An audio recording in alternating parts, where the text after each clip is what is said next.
ये एसएमएस के जरिए सवाल आया है कि क्या मुर्गी का मगज खाने से औलाद नहीं होती? सवाल आया।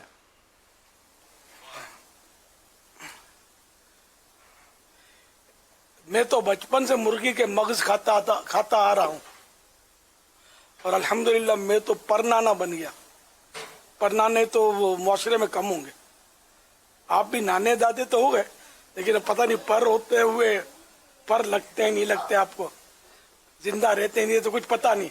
मैं तो जिंदा रहने में कामयाब हो गया हूँ। अल्लाह सलामत रखे। अल्लाह से बुरे खात्मे से पनाह मांगता हूँ। अल्लाह ईमान सलामत रखे। तो ये कहिए बस अफवाहें उड़ाते रहते हैं, यानी कि आम लोग मगज ये मुंडी फेंक देते हैं मुर्गी के। हम लोग तो गरीब लोग थे ना, तो ये मछली के ये मुर्गी के सर मैं खुद खरीद के लाता था। सर, मुर्गी की गर्दनें होटल वाले होटल में नहीं चलती तो वो बेच देते थे। पहले वो ये फार्मी मुर्गी का तस्वुर नहीं था, नाम भी नहीं सुना था हमने। यही मुर्गियाँ देसी मत होती थी। तो ये इस तरह की जो वेस्टेज होती है या क्या बोलते हैं इसके बाकियात या जवाइद, ये भी मतलब बिकते थे, तो ये ले आता था मैं। तो सर तो मैंने मुर्गी के बहुत खाए। मुर्गी की गर्दन से याद आया, अब भी कभी कभी सर आ जाता है तो अब भी खाए मैंने, कभी आ जाता है तो खा लेता हूँ इसका भेजा निकाल के। अल्हम्दुलिल्लाह। तो ये इसकी यानी कि औलाद नहीं होती है, ये मेरा प्रैक्टिकल है कि होती है मुर्गी का भेजा खाने से। अच्छा, मुर्गी की गर्दन से याद आया कि नॉर्मली मुर्गी गर्दन जैसे घरों में, लेकिन मुझे मुर्गी गर्दन से हसन अदा याद आ गए। हसन अदा को मुर्गी की गर्दन बहुत पसंद है, मांग यूं ले लेते हैं हसन अदा। हमारे साथ है ना, तो इसको जो हम लोग खाते हैं इसको भी तजर्बा। गर्दन का गोश्त अच्छा होता है, आवाम को नहीं समझ आती। गर्दन का गोश्त आप भी खा के ट्राई की हो सकता है। जी जी, पसंद है। हाँ ना, और गोश्त के मुकाबले में जो मुर्गी का गोश्त होता है के मुकाबले में गर्दन का गोश्त अच्छा होता है। लोग विंग्स नहीं खाते, चिकन की पेचीदगी होती है, चिकन की विंग्स नहीं खाते। हालांकि विंग्स का गोश्त भी चिकन में दीगर उसके मुकाबले में टेस्टी होता है। ये दीगर चीजों के चक्कर में पड़ते हैं। गर्दन का गोश्त भी टेस्टी होता है, विंग्स का गोश्त भी टेस्टी होता है। विंग्स क्या? ये मतलब ये साइडें होती है ना बाबा, परों की तरफ का जो हिस्सा होता है। जी हाँ। अच्छा, पर खुद पर का गोश्त नहीं, पर के अंदर असल।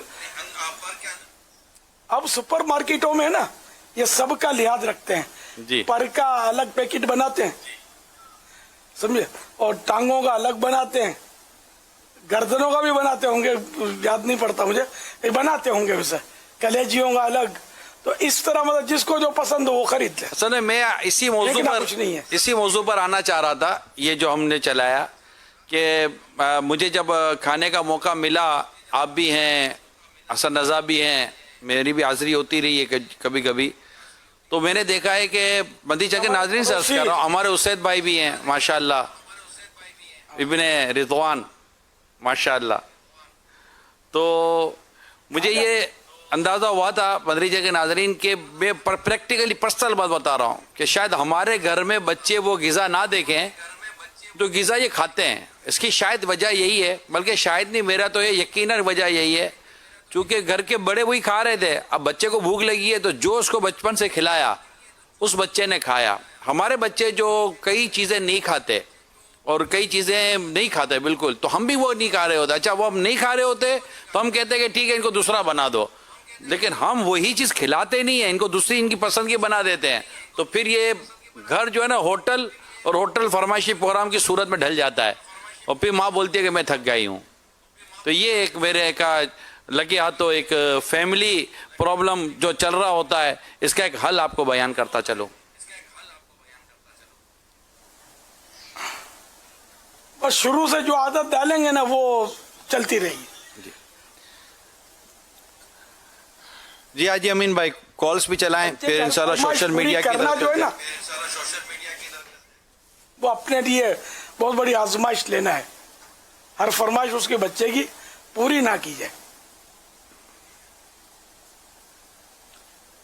अब बच्चे खाना कम खाते हैं, वैसे आम शिकायत है कि बच्चा खाता नहीं है।